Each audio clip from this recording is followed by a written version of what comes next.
আসসালামু আলাইকুম। কয়রা উপজেলার কিছু উন্নয়নমূলক কাজের বিগত দিনের কাজের এবং বর্তমান কাজের তথ্য চাওয়ায় কয়েকজন সাংবাদিকের নামে মামলা চাঁদাবাজির মামলা দিয়ে ফাঁসাতে চেয়েছে। আপনারা জানেন কয়রা সাংবাদিক ফোরাম থেকে আমরা প্রতিনিয়ত বিভিন্ন সংবাদ করে থাকি এলাকার উন্নয়নের স্বার্থে। তো আমরা এই তথ্য চাওয়ায় তারা আমাদেরকে তথ্য দিতে মোটেও চায়নি। তারপরে কয়রা উপজেলার ইউনো মহোদয় আবদুল্লাহ আল বাকি ওনাকে বলার পরে আমাদের যে আবেদনপত্র তথ্য অধিকারে সেটাও ওনারা জমা নিচ্ছে, কিন্তু তথ্য ওরা দিতে রাজি নয়।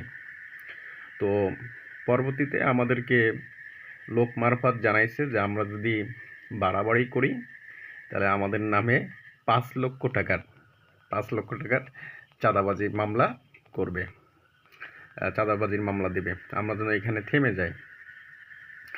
তো কয়রার প্রয়োজনে আমি ওনাদেরকে বলেছি যে আসলে যে কয়রা সাংবাদিক ফোরামের কেউ চাঁদাবাজি করছে কিনা বা কারো কাছে চাঁদা চেয়েছে কিনা একটা প্রমাণ দেখান, তাহলে আমরা যারা সাংবাদিকতা করছি আমরা আর সাংবাদিকতা করব না। এখন এলাকার স্বার্থে যে যে কাজগুলো হয়েছে এই কাজগুলো ঠিকভাবে করা হয়নি, প্রজেক্টের যে বরাদ্দ ছিল এই বরাদ্দগুলো ঠিকভাবে করা হয়নি। তো এটা এলাকার মানুষ হিসাবে, একজন গণমাধ্যম কর্মী হিসাবে এটা তো জানার অধিকার আছে যে কাজগুলো ঠিক মতন হচ্ছে কিনা।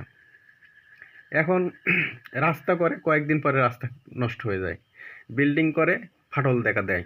তো সরকার যে কোটি কোটি টাকা বরাদ্দ করছে আমাদের এলাকার উন্নয়ন হচ্ছে না, ঠিকভাবে হচ্ছে না। এই উন্নয়নে কাজগুলো ঠিকভাবে হচ্ছে না। আমরা যদি এটা নিয়ে সংবাদ করতে যাই তাহলে আমাদেরকে চাঁদাবাজির মামলায় ফাঁসাই চাচ্ছে।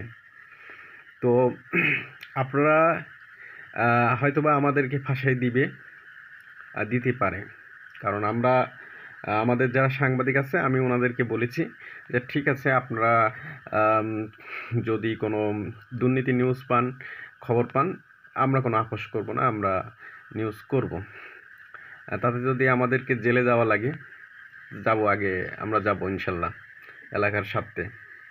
তো আপনারা দিন শেষে ভুল বুঝবেন না, যারা আমাদের কয়রা সাংবাদিক ফোরামের পাঠক আছেন তারা আমাদেরকে ভুল বুঝবেন না যে আসলে আমাদেরকে ফাঁসাই দিতে চাচ্ছে, হুমকি দামকি দিতে চাচ্ছে।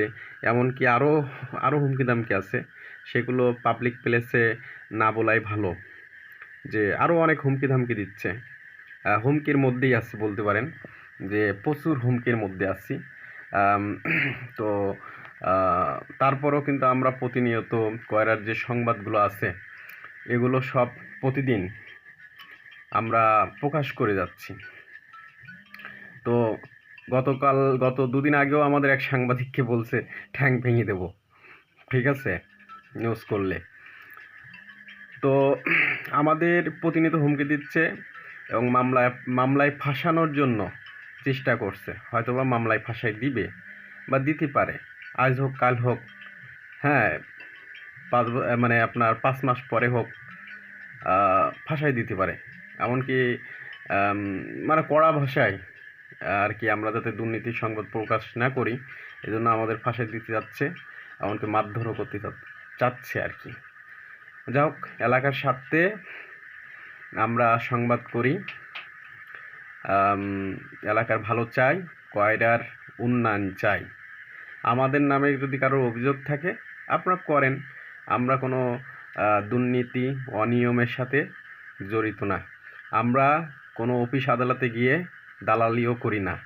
আমাদের কোনো সাংবাদিক অফিস আদালতে গিয়ে বসে থাকে না, দালালি করে না। আমাদের যারা সাংবাদিক আছে এরা শিক্ষিত সাংবাদিক, এবং এদের একাধিক বিকল্প পেশা আছে। সাংবাদিকদের পাশাপাশি অনেকে আরেকটা পেশা আছে। তো আমাদেরকে ফাঁসাই দিতে চাচ্ছে আমরা যাতে সংবাদ না করি।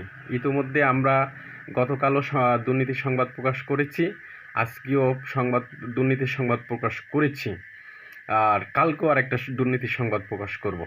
এই দুর্নীতির সংবাদ প্রকাশ করবে এই জন্য যে আমাদের এলাকার যে প্রকল্পগুলো হচ্ছে এগুলো যেন সঠিকভাবে হয়, যাতে আমাদের এলাকার মানুষ উপকৃত হবে। মানুষের জন্য আমরা কাজ করছি, মানুষের জন্য কাজ করব।